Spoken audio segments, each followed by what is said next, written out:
Hello again, ladies and gentlemen. Welcome back to Smoke and Fire. Another great episode on your way. I am your not-so-humble correspondent, Robert Black.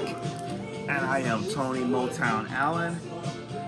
Shout out to Mama Motown. Another cigar that she got me. This is an apple cognac cigar. Apple cognac. Oh, that sounds fantastic. For a woman who don't smoke cigars, she does an excellent job of picking out something for me, though. So now, speaking of, now you've got an exotic cigar there. I have an unexotic drink this time. I'm switching to Michelob Ultra. I call it Old Reliable. Yes, Old Reliable, and it is on tap here at the Villa Havana in Plainfield, Indiana. Go check it out. Great bar, great cigars, and a lovely time. I'm a connoisseur of cigar bars, and this is by far one of my favorites. Well, that is why we called you on FTW Future Focus, the master of wine, women, song, and cigars. We got it all here, and we got it all now. Now, in this episode of Smoke and Fire, we're going to be covering an interesting subject that we touched on a little bit before in a previous episode.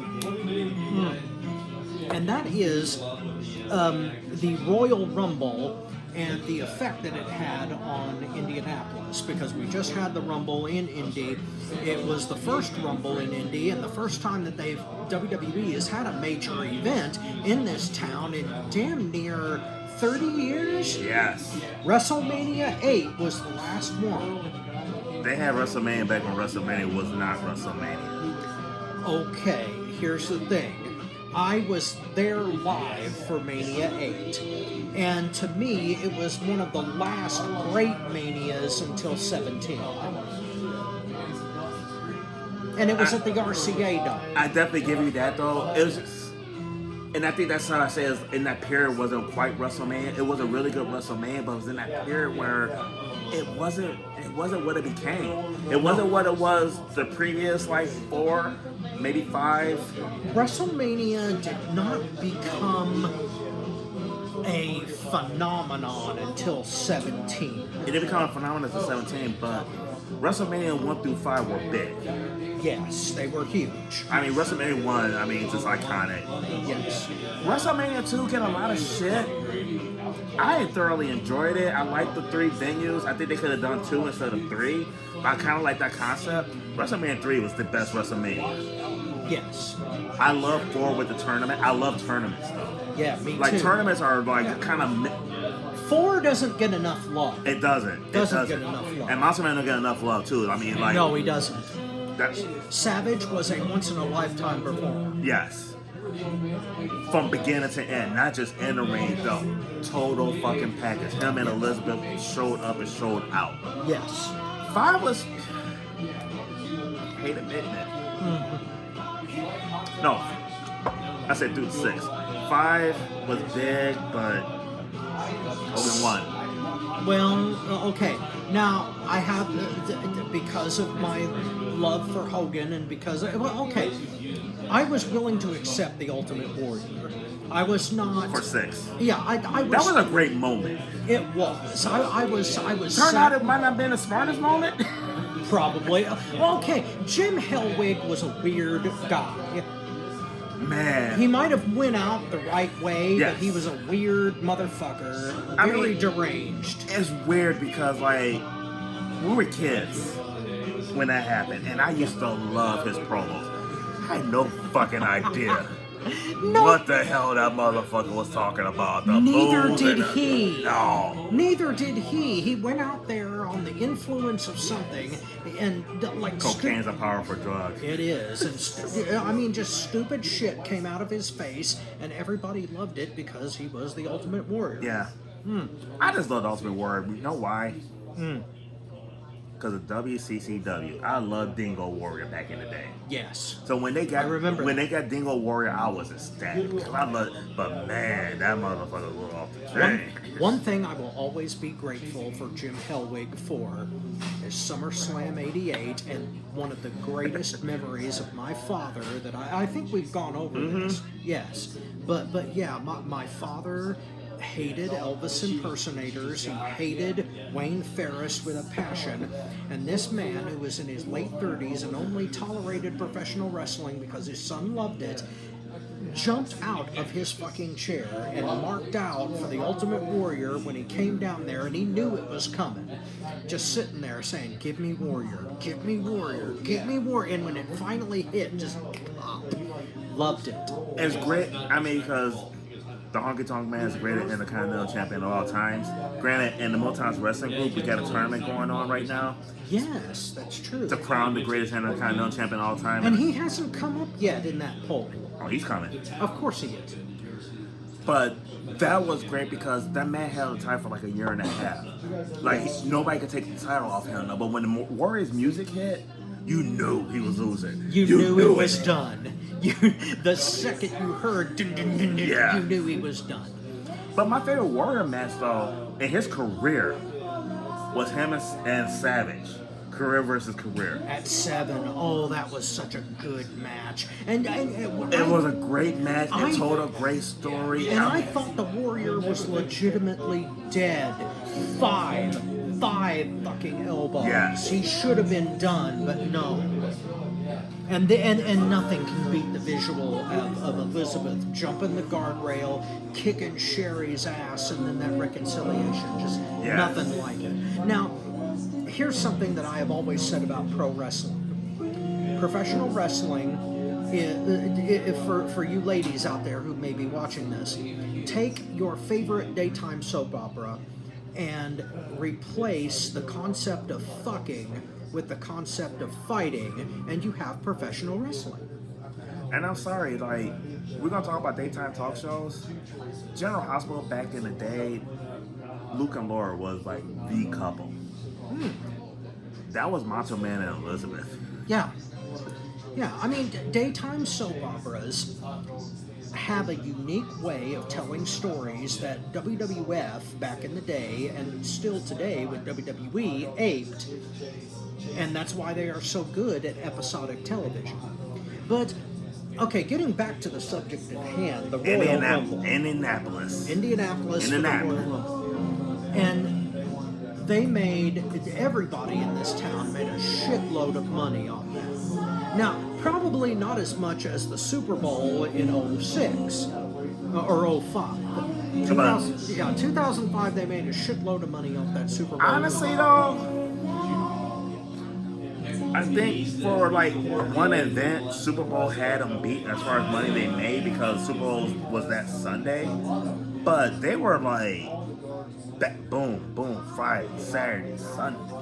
Oh, no, Friday, Saturday. Every major pay-per-view for WWE is an event. Yes. It's a whole weekend of shit. You've got the Access stuff. Mm-hmm. You've got NXT. You've got SmackDown in front, Raw in back, and people buy package tickets so they can see all 4 of those shows. Yes.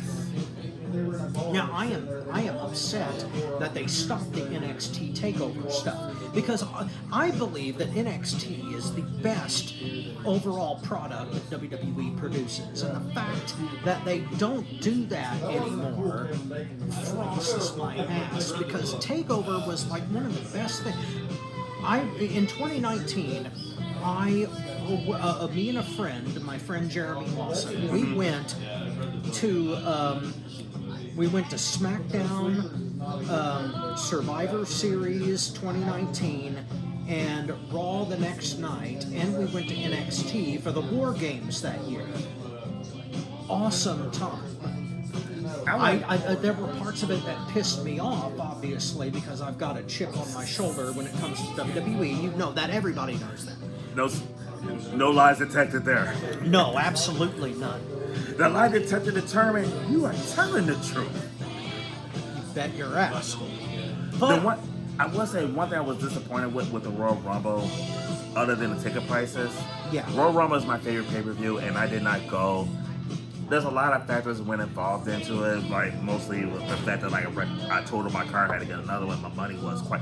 But the ticket prices was outrageous. Insane.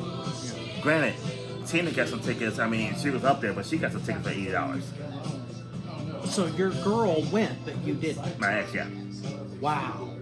Wow. Oh, okay. I'll do you one better. My best friend Mike, the guy I mentioned in our last episode, he was there. He aped me. He was at Royal Rumble live. I have never been to a Royal Rumble, and he went to it. So, you know, my hat's off to Mike McDaniel. I love you, buddy. I am glad you got that experience, and I hope you enjoyed it, because I certainly did not. Well, half of us happy you went. Oh. I do wish I was there because we're not really going to talk about the event itself. We're just talking about the impact on Indianapolis, but oh my God, I would have loved to have been there when Jey Uso won the... For the experience itself, yeah, I for the wish I had been experience. there. Yeah. There were obviously there were aspects of the show that I did not like, especially the men's rumble. But have you ever been there live for Jey Uso? No.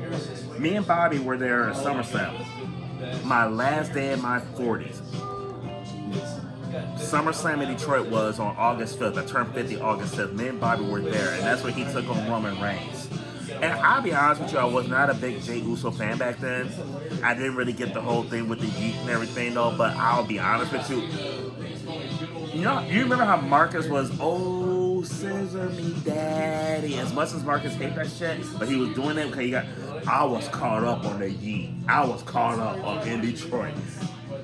Okay, here's something that nobody understands about professional wrestling, and I will tell you about it now. There is absolutely no experience in the world that compares to a live professional wrestling event. Nothing. It's like going to a Battle of the Bands concert where the bands actually do beat the crap out of each other. And the energy of especially a dedicated audience. If you go to an independent show, it's even bigger. Because when you go to an independent show, like WCWO here in Indianapolis, or GCW, a place like that, World's Finest too. Yeah. Wrestle Arts in Indianapolis. Those are the dedicated fans. Those are the ride or die hardcore motherfuckers who grew up on wrestling and just love it to the bone. And when you're in a crowd like that, you just feel it. Gorilla Monsoon, my idol, used to say that the electricity in the air, you can cut it with a knife. That shit's literal. And I highly recommend, if you don't understand professional wrestling, that you go to something live, because it's an entirely different experience. Do you remember the WrestleMania where Butterbean knocked the fuck out of Bart Gunn? I've been trying to forget that for years. You have just emotionally scarred me. No, here's the reason I bring up that WrestleMania. I don't remember which one it was. It was back in the 90s. My best friend Sean was bartending at the Stadium Bar and Grill. Wrestlers so big, like they held wrestling events there. Right. You had a bar full of people. I wasn't at the WrestleMania live. I felt like it though.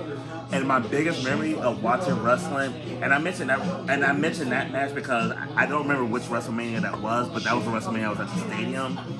But the New Age Outlaws. The bartender, I mean not the bartender, that was Sean, but the waitress. She actually brought my drink over when the New Age Outlaws came out. When they music hit, oh, you didn't know? We all did a sing along.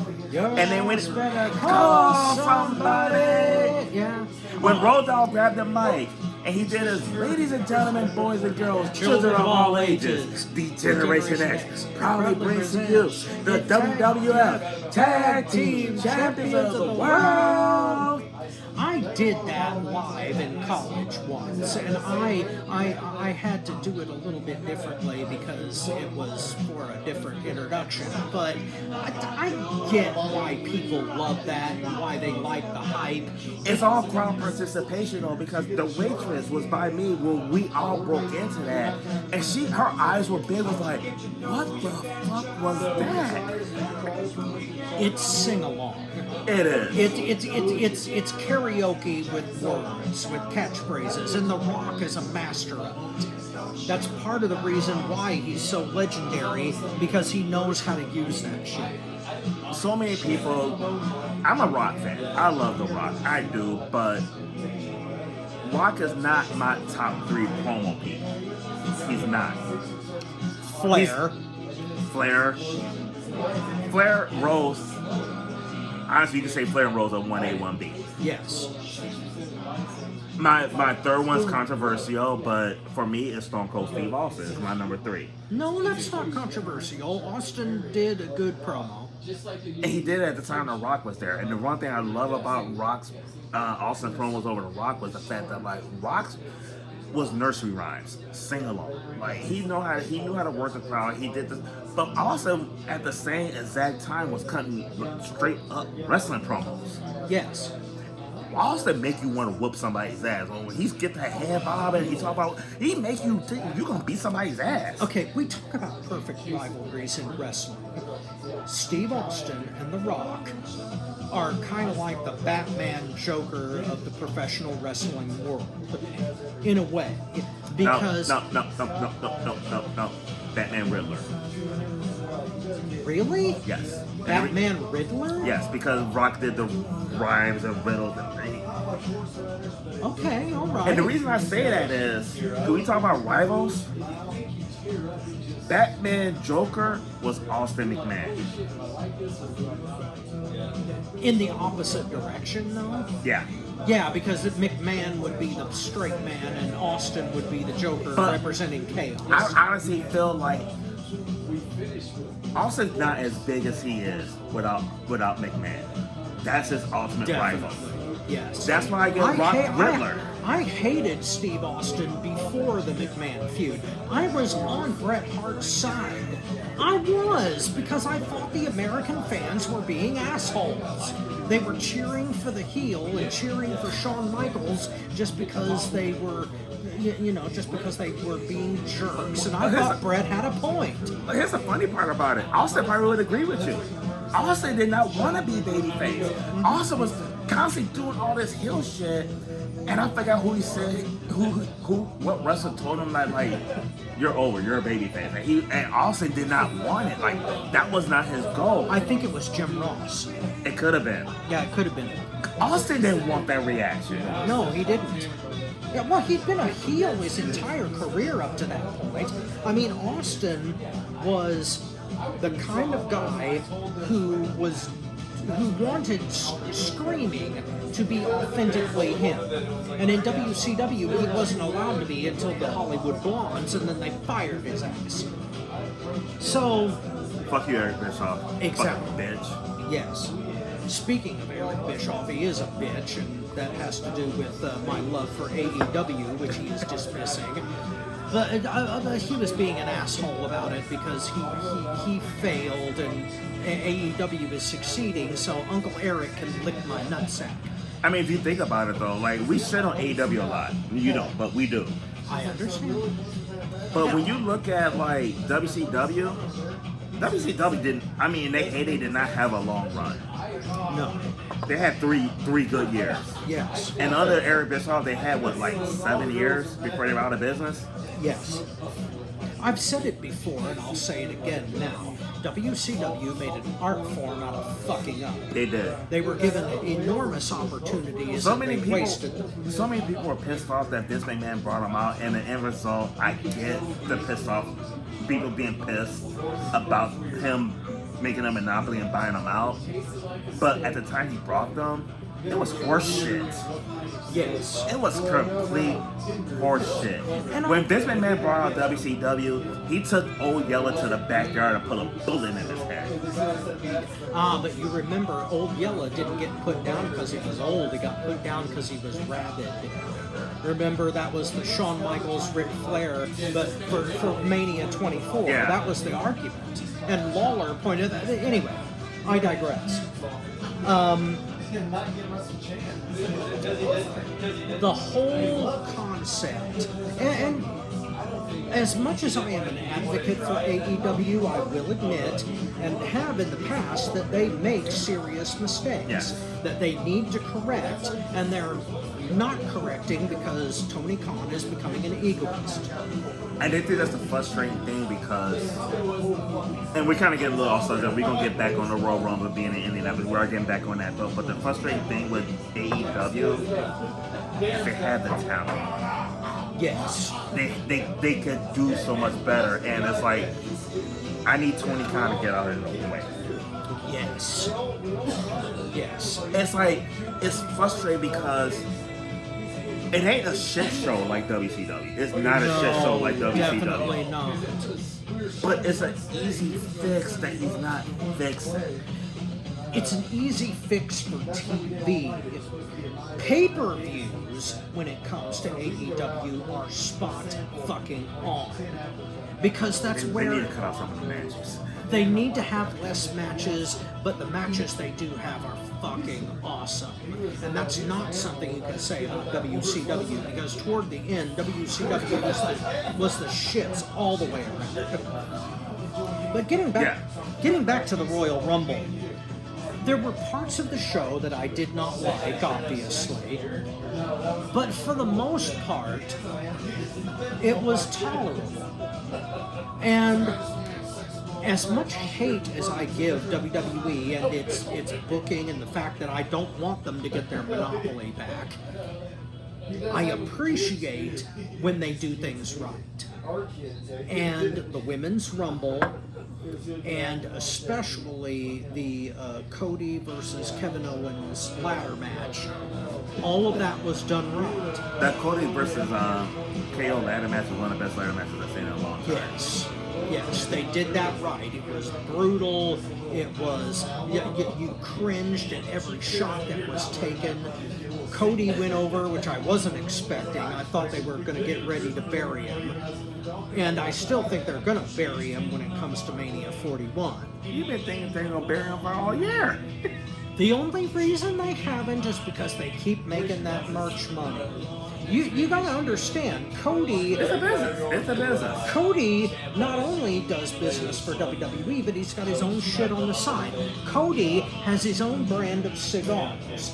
And one of the last great moments that I had with my brother before he was murdered was we stood outside of the MGM Grand and we smoked Cody Rhodes' cigars. That's kind of cool. Yes. We talked about our lives together, and we did all of that after that amazing match that Cody and Dustin had, where he mimicked Dusty's speech from '94 and said, "I need my older brother." That was such a touching moment. I'm not a Cody Rhodes fan at all. I want him to lose. In my opinion, Roman is a better champion part-time than Cody is full-time. But that match with him and Dustin to kick off AEW, it was just like, oh my god. That's when AEW was phenomenal. It got match of the year that year for PWI, and it deserved every bit. It deserved it, and it was not expected. I was not expecting what we got out of them two. I was not expecting it at all. Them two delivered, and it was amazing. And I wasn't expecting what we got out of Cody versus Owens. I wasn't expecting that either. No, I was not wasn't. expecting that to be the match of the night. But, well, it was, the Women's Rumble for me was the match of the night because it was so unpredictable. You didn't know what was going to... I mean, obviously, Charlotte came out on top. And, you know, we could and Charlotte could come on top on me, that's for goddamn sure. I can't say it. But the point is that there were parts of the Rumble that I loved, and Indianapolis benefited spectacularly between the hotels, the event itself, the restaurants surrounding Lucas Oil, and there are a ton of them, the bars, just everything. I'm happy that how much money they made here in Indianapolis though, because it's like it gives me hope that they're gonna like put a lot of effort when they do bring Mania here and they do bring SummerSlam. I think we'll get SummerSlam before Mania. I think Mania's gonna be down the road. I think they're gonna get 43. Probably. Yeah, 42 is probably gonna be somewhere close to Texas, maybe Canada. I think they're overdue for an overseas WrestleMania. Yeah. They may do it in London, actually. 42 may be in London, and then they'll bring it back to the States. Maybe Indianapolis for 43. But I do like the success that they had because, like you said previously, like that's our first big event in Indianapolis for like 30 years for wrestling, and it was a big success.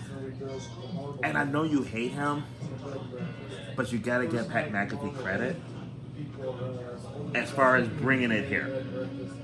There was no bigger advocate for big shows in Indianapolis than Pat McAfee. You gotta admit that.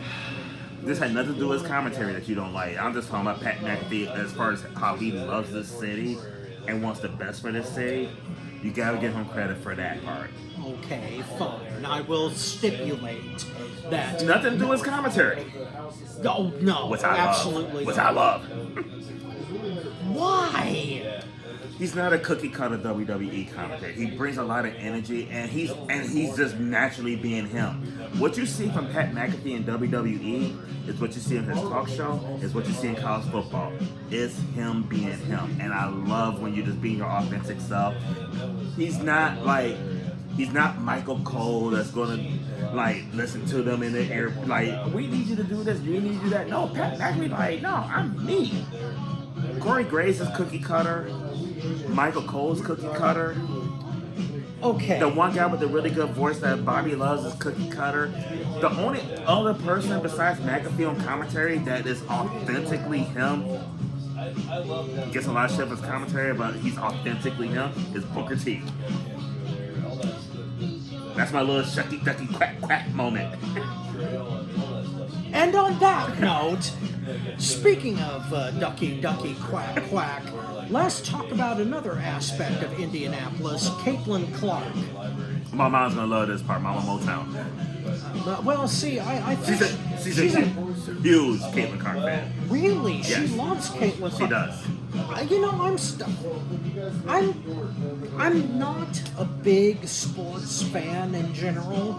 I mean, when you're talking about legit sports, basketball, football, I'm not a big fan of that, but I appreciate the fact that Caitlyn Clark is willing to give so much. Because in a previous episode, when we were talking about Caitlyn Clark, there was the possibility that she was going to go overseas to a European basketball franchise and make a shitload of money, but it looks like she's going to stick with the WNBA. And as far as I'm concerned, the WNBA should get on their knees and kiss Caitlyn Clark's ass until it looks like a foot that's been in the bathtub too long. Because that girl is one of the only franchise players that the WNBA has. I personally am against franchise players who don't earn it. I'm not an advocate of star power, but Caitlyn Clark is not only star power, but she's talented too. And that plays She's into... young talented. Yeah. And, I mean, she's fresh out of college. Yes. And she's got years ahead of her in her career. That is, if the other girls on the court don't cripple her first. And I think that's going to tame down. You would hope. Magic Johnson commented on it, and I think he was pretty much spot on. When you have a high-profile rookie coming to the league, and you have veterans out there, Angel Reese is an exception to this, because Angel Reese, you my boo. I love you, Angel, but she a rookie too. But as far as the other girls, though, it's kind of like, hey, we've been doing this all this time, blah, blah, blah, this and that, though. Rookies get shitted on. I mean, Magic said, like, they rough up rookies, especially, like, a big rookie. And, like, they try to remind her, like, hey, you're a rookie. We're the vets. Now, okay, when it comes to Reese... Reese is brilliant. Well, okay, there's an existing rivalry there, though, because in college, they were, like, rivals then, so it's carried over into the professional league. It did. And then my mama, I don't know if she appreciates this or not, because like she loves Caitlyn Clark and everything, and she's so sick of Angel Reese. But Angel Reese is smart. Angel Reese is smart because she's making that rivalry relevant, and she's making herself. Honestly, she's not on the Caitlyn Clark to make herself relevant. If it wasn't for Caitlyn Clark, most people wouldn't know who the fucking Angel Reese is. Well, I mean, They're not talent wise. So before y'all jump on me in the comments and everything, which you can jump on me in the comments, I don't give a fuck. Angel Reese and Caitlyn Clark is Magic Bird for the WNBA. well, yeah. As far as true. rivalries go. I mean, has the WNBA ever had a rivalry No. that relevant? I don't think, not that I know of. If they have, leave that in the comments. So if you're watching this and there has been other rivalries in WNBA, but in my opinion, not even close. Not even close. I had never, ever heard of women hating each other. And it's not really them hating each other. I never heard of one woman hating another woman as much as Angel Reese hates Caitlyn Clark. Now, And the reason is I it just put a professional rivalry or is it personal? for Angel Reese is personal. Probably. I think it's both, but it's both because Angel Reese is kind of like Scottie Pippen. Angel Reese thinks that she's just as good as Caitlyn Clark, and she's not. Just like Scottie Pippen thought Scottie Pippen will tell you he's every bit as talented as Michael Jordan. That motherfucker needs to lay off the weed.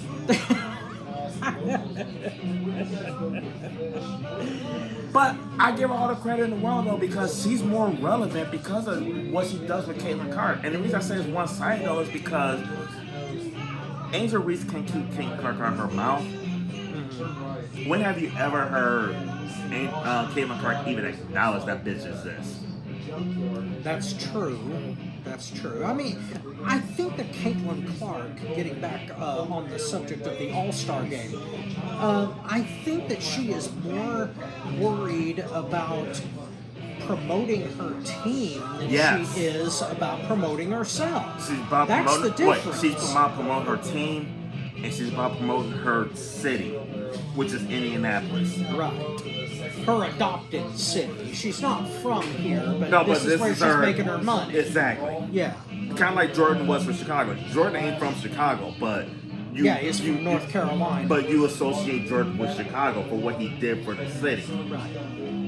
Well, you can also associate him with Washington, D.C., but that's another story entirely. I loved the Washington Wizards. I adopted them as my basketball team because they were always losers and they were always on the short end of the stick. The ultimate underdog. But I didn't care about them when Jordan took over because knew they were going to win because of Jordan. Even Jordan couldn't win. But anyway. But I love the fact that, like, for two reasons I love what Caitlyn Clark did. Because she was invited to the NBA All-Star Game to compete in the three-point contest, which they normally have the female previous winner there. Two reasons she backed out. Number one, she didn't want to take that spot from the previous winner because that woman rightfully earned the spot. But number two, and this is the biggest reason, she plays in Indianapolis. She loves this city. And Indianapolis is hosting the All-Star game here this summer for the WNBA. She's not making her All-Star debut until it's here in her city. And that's going to bring in so much money to the city. And I honestly think that, like, her making the decision not to do the NBA one makes the WNBA All-Star game even more must-see. Yeah. Where you could bring in more people. Bring more money to the city. She has an incredible mind for like marketing and what's right and everything. Fucking love that. No, I hope she has a mind for marketing because there's a lot of it to do with her. Yes. So you know, it's I don't know. You've heard me bitch and complain about the corporate aspect of certain things, and I understand how that works. It's just sometimes I don't like it. But Caitlyn Clark seems to be humble enough to where it's not just about her.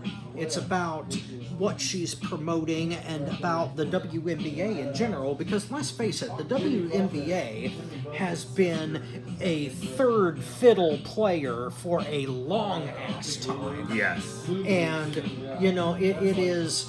it is fortunate for them that they have someone that can make them some money now. Mm-hmm. So that was our first experience in softball.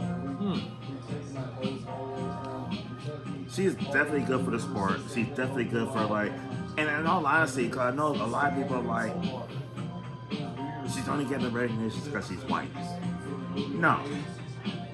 No, absolutely not. And the reason why I say no, that's fucking blasphemy for them to even say that, because if she was the WNBA been around for like what 15, 20 years now. Yes. They had hundreds of white basketball players. You can't tell me that she's only getting the recognition because she's white. Why them other bitches to get the recognition with the same skin color? She's getting the recognition because she's fucking good. Yes. And she's doing it the right way. She's actually doing it in the non-Tony Allen traditional way. Like Tony Allen gravitates to Angel Reese. Because Angel Reese is the bad girl. She's the one that talks shit. And she's fine as fuck. She's my WNBA boo.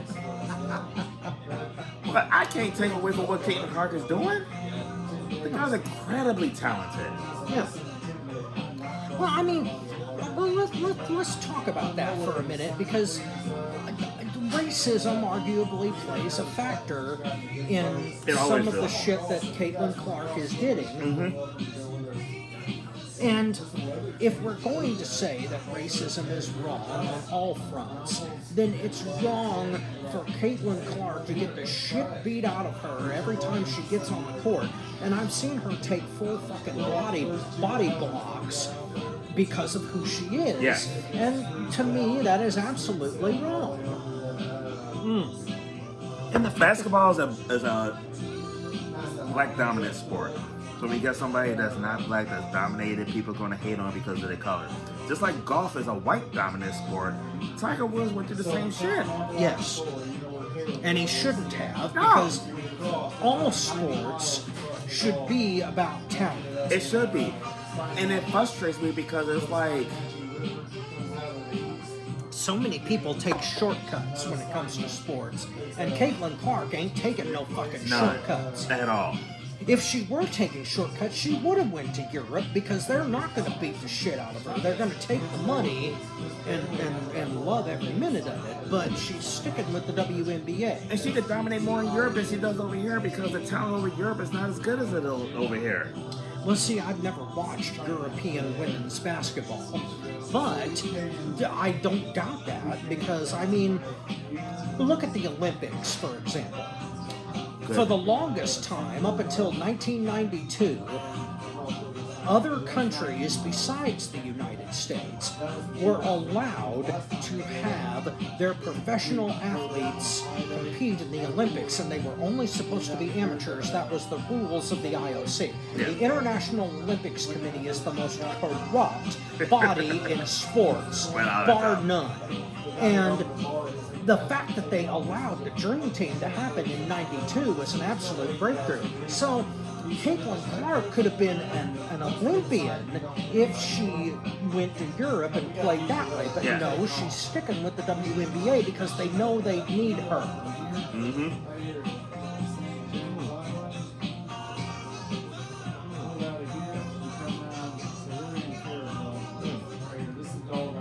Checking your messages.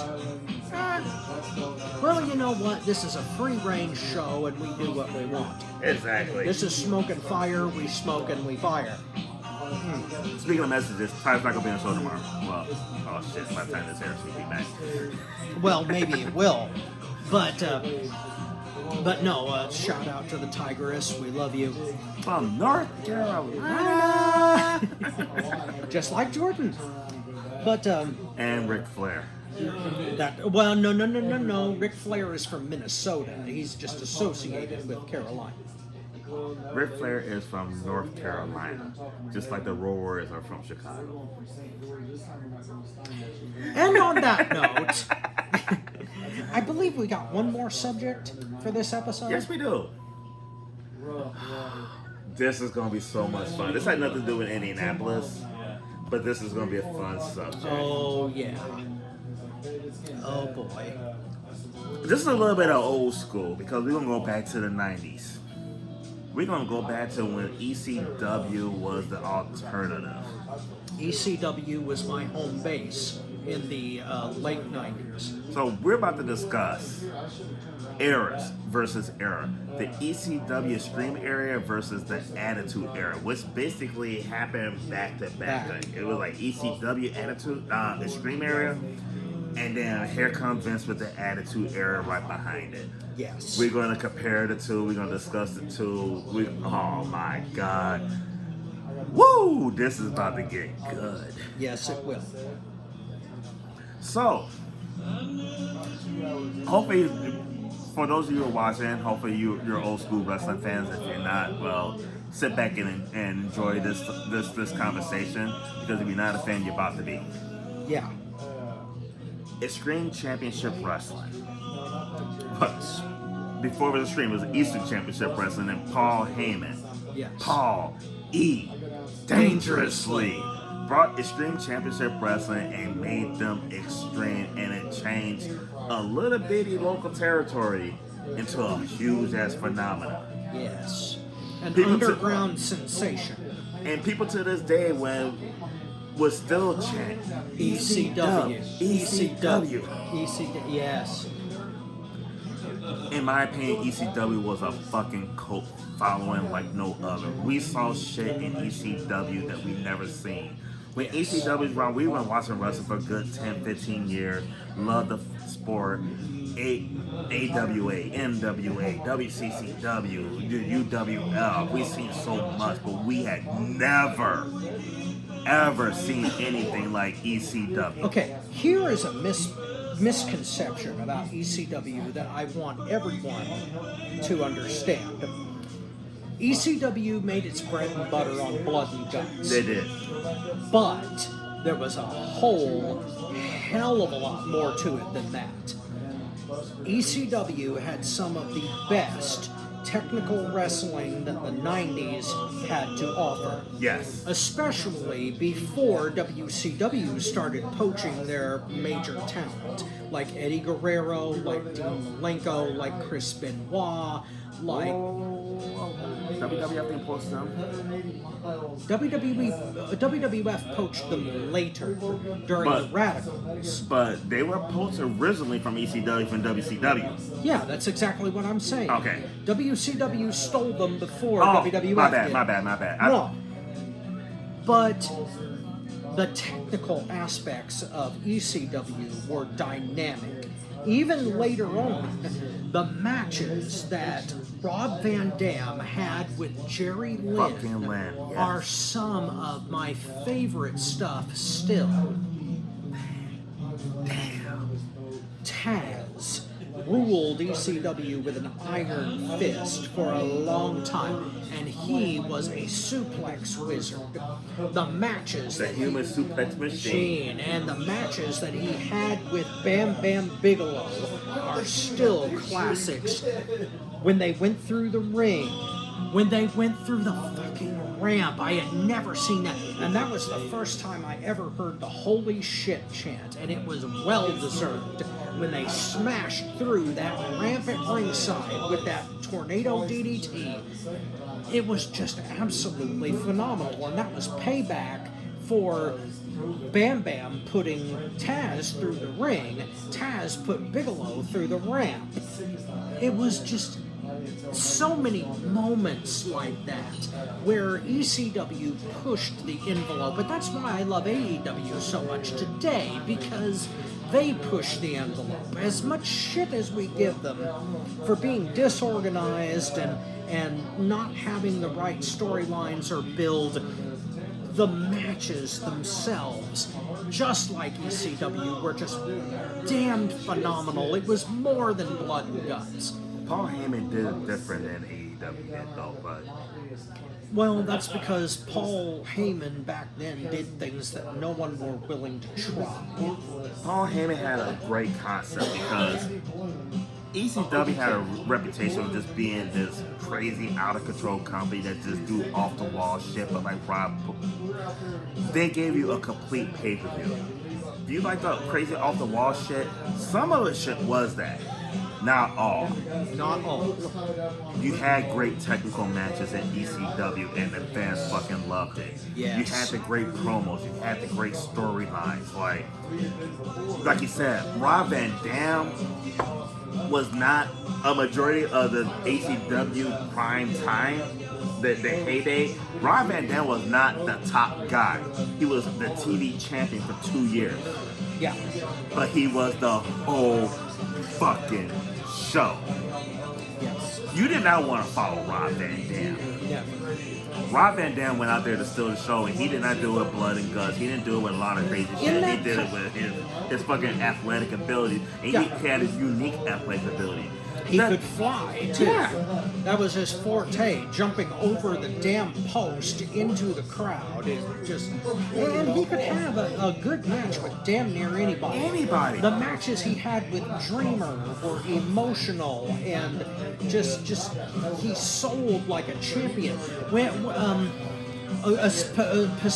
Specifically pile drivers. Van Dam folded up like an accordion for Dreamer. When it comes to the Attitude Era with WWF, the reason that I don't like the Attitude Era as much as everybody else is because I was watching ECW 2 years before the Austin thing ever happened. Yeah. And Stone Cold Steve Austin was born in ECW. He came up with that persona, ripped off the Sandman, basically. And He did Sandman better. You know why he did Sandman better? Sandman was entrance. yeah, That's all he was. Austin was substance. Austin could go. But Paulie Dangerously, one thing he said about Sandman though is like, you got this talent that's incredibly talented that was so limited in the ring, where like you're gonna deliver on the entrance and the hype and everything with Sandman and everything, and everybody was so excited with Exit Night. Enter Night. Yeah, exactly. Smashing a beer can on his head, busting himself open. I'm like, you was just so excited to see Sandman. And all honesty, when I look at Jay Uso, he's the Sandman of WCW, of WWE. There is one guy who was completely over by his entrance, and that was handsome Jimmy Valiant. Jimmy Valiant was the guy who perfected the entrances, everything kind of thing. And admittedly, sometimes that goes too far and it drives me crazy. But the Sandman got away with it because there is nothing like that Metallica song to bring somebody to the ring. And Boss Mahoney had a great entrance with his music. yeah, everybody did, yeah, everybody well, did. see, that's because ECW didn't give a shit about music rights, okay? They went on pay-per-view, and and eventually the artists got greedy and decided to and that's when ECW did their own album, and they had covers of all their, which sucked, but they had to. Let the body hit the floor. Let the body. Yeah. But I gotta tell you, the Attitude Era was a PG-13 or TV-14 version of what ECW was doing. ECW was the rated R. WWE Attitude Era was the PG-13. But see, here's the thing. You didn't appreciate Attitude Era as much as I did. Here's what I liked about the Attitude Era. WWF grew up. Yes. They got away from the cartoon shit. They got away from the shit that we liked when we were kids. They recognized their core audience from the 80s were kids. We were young back then. We were older. So it's like, I like the Attitude Era because it's like WWF grew up with us. Like, Yeah. well, not necessarily with us. We In grew up. spite of us. Yeah. No, we grew up. They didn't grow up as quick as us. But they finally realized this is our niche, and we gotta like grow up with them. Yeah. I mean, let's take a look at the mid-90s. before Goldust came in, and a little bit after Goldust came in, which was about as edgy as WWE got in 1996-97, before Austin happened. You had shit like Bastion Booger, where they were trying the to dumpster Josie. Oh Jesus! Isaac Yankem, DDS. They were throwing out these ridiculous fucking gimmicks that everyone could see through. But then it became edgier and it became darker, and they used ECW as a template to do that. They won't admit to that, but that's exactly what they did. They did it a different way. In some ways they did it different, but ECW definitely laid a blueprint down for it. They're bread and water, like. What came first, DX or NWO? Okay. I want to say DX was their answer to NWO. Yes, it was. Okay, so it was because NWO came first, because That's what I NWO thought. came in '96. And then '97 was DX. Yes. Which is why I never liked DX, because they were a more childish version of the NWO. They were. They really were. And I had a problem with Michaels. But then again, everybody had a problem with Michaels. That's why they hated him. But that's what made him a good heel when it comes down to it. It really was, though. I mean, the shit that Michaels did. Oh my God. One of my best. I mean, you hated Michaels with his feud for Bret Hart. But when Shawn Michaels mentioned Sunny Days. Well, you see, that was over the top. He was trying to be edgy, which... He was trying to be edgy, and, I mean, we don't know for sure if anything happened with Bret Hart and Sunny. But DS crossed that reality line, though. I mean, and that's what they were doing. They was crossing that reality line. They was making you guess, like, okay, is this script? Is this real? And they were off the fucking chain. Yeah, they were... The 90s were a time when we had a rougher society. People were looking for anti-heroes. And Steve Austin... He was in it. Yeah, Steve Austin... It was a perfect formula because, like, who don't want to stun their boss? Yeah. That was one of the most... Two very huge, memorable moments in the Attitude Era with Steve Austin. Number one, you could thump your Bible, you could say your prayers, it ain't get you anywhere. Talk about your Psalms, talk about your John 3:16. Austin 3:16 says, I just whipped your ass. But the biggest thing that got him over was when everybody knew that Vince was the boss, but nobody really acknowledged that he was the boss, but we knew it. And when Austin stunned his boss, we all lived our lives through Austin. Like, everybody resonated to that because we all wanted to stun our boss at one time or another.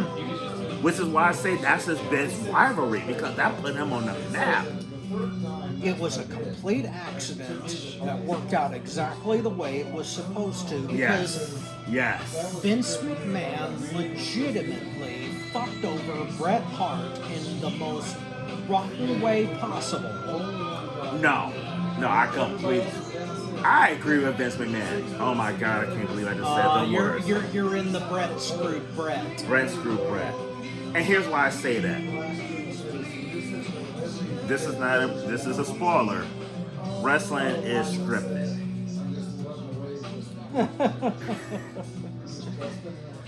Except He when was it's booked. not. He was booked to lose that match, and he refused. You cannot refuse to drop the title before you go into another company. You cannot. I'm sorry. I completely agree with Vince and the Click on that, because you can't have Bret beat Shawn Michaels and then go to WCW. Especially, Rob, after Medusa just dropped the title on the garbage can on Nitro? Yes. You cannot let that happen. Yeah. You cannot. No, I'm not saying that Bret was in the right here. Obviously, he was not. He took his shit too seriously. He did. And it ended up hurting him in the end, because he ended up in WCW. Goldberg kicked him in the head, and it fucked his whole life up. Because Goldberg is, I'm sorry, Mama Motown, but I've got problems with Goldberg. Wait. And, you know, Jim Cornette said he put that more on Bret than Goldberg, because, like, Bret being a veteran and everything, you work with a guy that's green as Goldberg. Brett had to play a lot of big part in that. Okay, but Goldberg had too much too soon. That was my biggest problem. But regardless of that, Brett should have been a little bit more understanding when it came to Montreal, and he should have been willing to drop the title the way Vince wanted, because it was Vince's fucking title. Exactly. Okay. Titles in wrestling are more trophy pieces and Academy Awards. They're MacGuffins. Yes. And they're the point of a storyline, not the storyline itself. However, there was a whole lot of immaturity going on in that entire process, and most of it had to do with Michaels, who wanted to fuck over Brett any way that he could, any possible. I can't be mad at him for wanting to fuck Brett before he went out the door, because that's what you do. You go out on your back. But the fact that they hate each other didn't help. No, it didn't. But you at least have to honor the guy that you're in there with, because not after you just saw your women's side get thrown in the trash can on Nitro. No. I'm not talking about Vince. I'm talking about Shawn. I understand why Vince trusted Brett. He just didn't trust Eric Bischoff, and he knew that for $2 million, Bret Hart was going to drop the Winged Eagle or burn it in a fucking trash can. Because you remember when they dropped the women's side was done for a while after that. The women's title was practically useless at that point. You could not risk that. No, I understand that part. I'm just saying that Shawn Michaels was such an immature pillhead at the time. and a womanizing, immature, pill-addicted scumbag, that he would have done anything to disrespect Brett and make sure that he made his life a living hell. And in that context, I don't blame Bret Hart for not wanting to put Shawn over, especially in his home country, because it's like letting someone piss in your mouth in the middle of your own living room. It's just wrong. And I don't blame Brett for that, but at the end of the day, it was not his belt, it was not his company, and he was going on to a multi-million-dollar contract that, if he were going into business with a better company, he would have succeeded. I think he would have succeeded more. Bitter Brett is bitter. Mm-hmm. And WCW, in all honesty, that screw job, Brett screwed Brett, but they screwed WCW, because the Brett they got was not the Brett they paid for. No, it was not. Especially after that experience, which... And then you're going to sprinkle on a little Owen Hart dying on a little bit into that too. Yeah, that's true, but Brett was already gone by the time that happened. So he definitely was. The fact that Owen stayed with the company, and that's another aspect of the Attitude Era, they went into silliness that ECW just didn't. ECW was... they did stupid shit like the BWO. I couldn't stand that bullshit. That was one part of ECW that drove me nuts. That they were trying to make fun of bad gimmicks, especially that WCW was doing. But at the end of the day, it became a lot of nitpicking. It became a lot of just trying to one up the other one, but y'all one up in sleeves. Right, but it's not like reading one up, and it's just like, I'm gonna hit you below the belt, I'm gonna punch you below the belt, so now I'm gonna kick you below the belt, and all of it was trash. Yeah, but ECW was trying to be Mel Brooks about it. Yes. Okay, yes, they were yes. trying to spoof that stupidity instead of embracing it.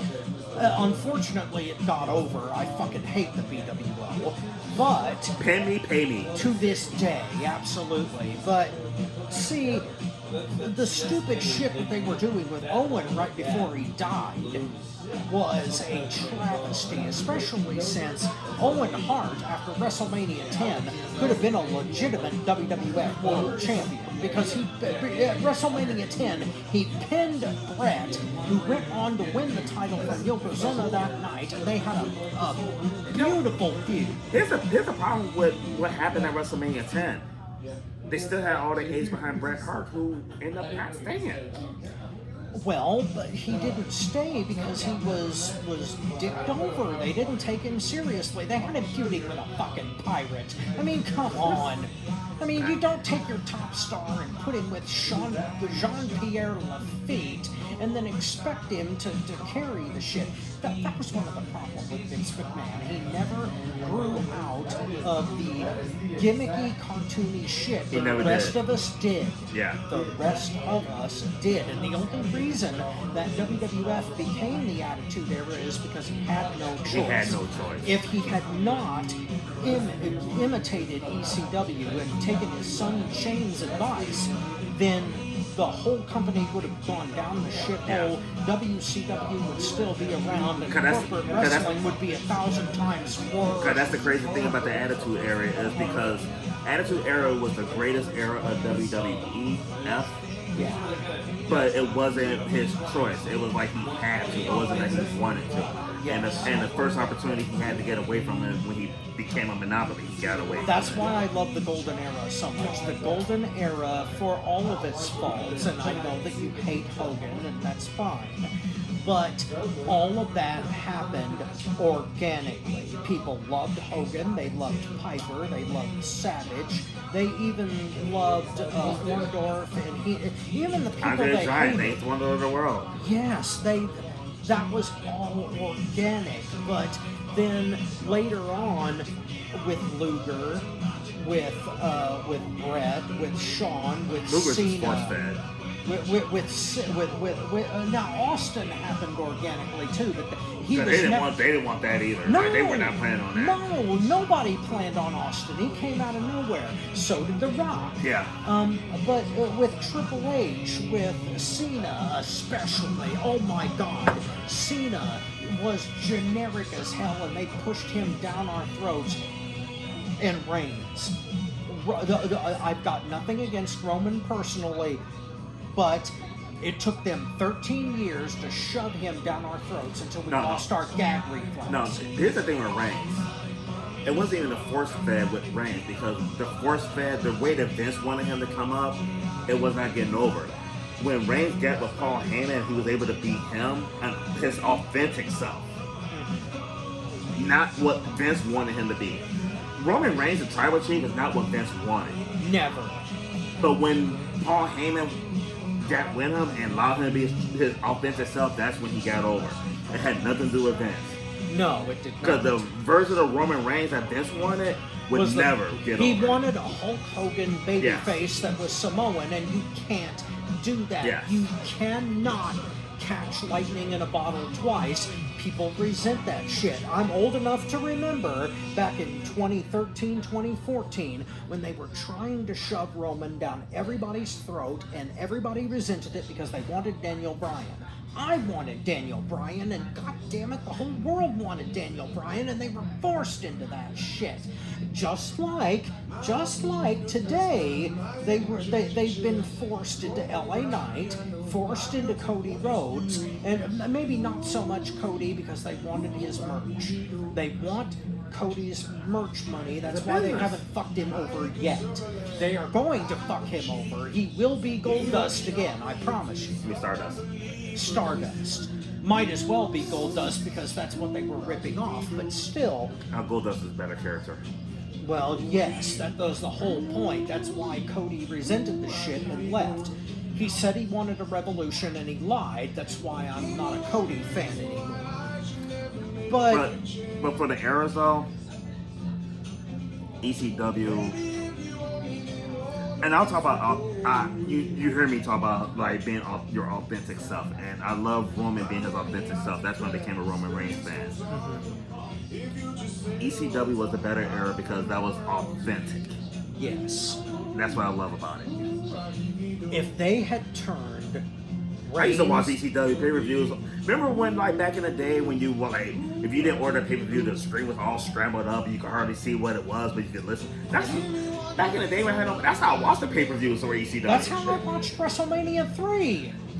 I taught my mom, because the stuff that's coming on pay-per-view, like, this movie's $4, this movie's $4, this movie's $4 on pay-per-view. I thought WrestleMania was $4.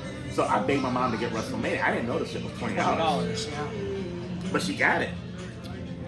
And personally, I am very sorry that you were disappointed in the WrestleMania 3.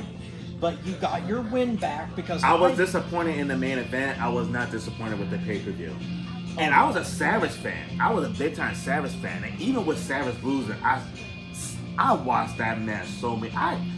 That is a terrific match. Yes. And if you are not a wrestling fan, if you ever see one wrestling show in your whole entire life, watch that one match. Yes. That one, specifically WrestleMania 3, watch the whole thing because it's fantastic. But if you're not going to watch the whole thing, watch Savage Steamboat. Yes, because That was the match of the night. Yeah, that is a 20-minute clinic if ever there was one. But you got your win back on me before you ever even knew me because I was live at February 5th, 1988 when the twin referee shit happened. And I was devastated that night. And I have only ever seen Hulk Hogan wrestle live twice. And both times something went wrong.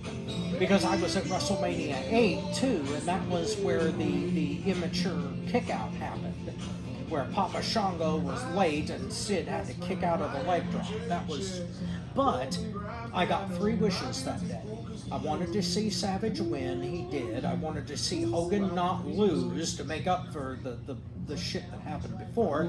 And I got to see Flair bleed. So, God bless Ric Flair because nobody was supposed to gig on that show. And since Brett did it hard way, he thought he could get away with it, and he did. He did. But overall, getting back on subject here, ECW, it was the authentic product, and WWF marketed it into the Attitude Era, and that's why everybody remembers it. And if they had done the same thing with Roman Reigns in 2013, if they had turned him into the tribal chief then I would accept him now. But because they wasted so much time and energy trying to shove him down our throats, I just can't deal with him now. And I think that we are out of time for this episode, Motown. Yes, we are. Okay. As I'm choking there. Well, smoke and fire has its consequences. But speaking of consequences, we're out of time. So, on behalf of my tag team partner here, Tony Motown Allen, I am your not-so-humble correspondent, Robert Black, saying so long from Villa Havana here in Plainville. We will see you on the next episode of Smoke and Fire. Stay tuned because we got more.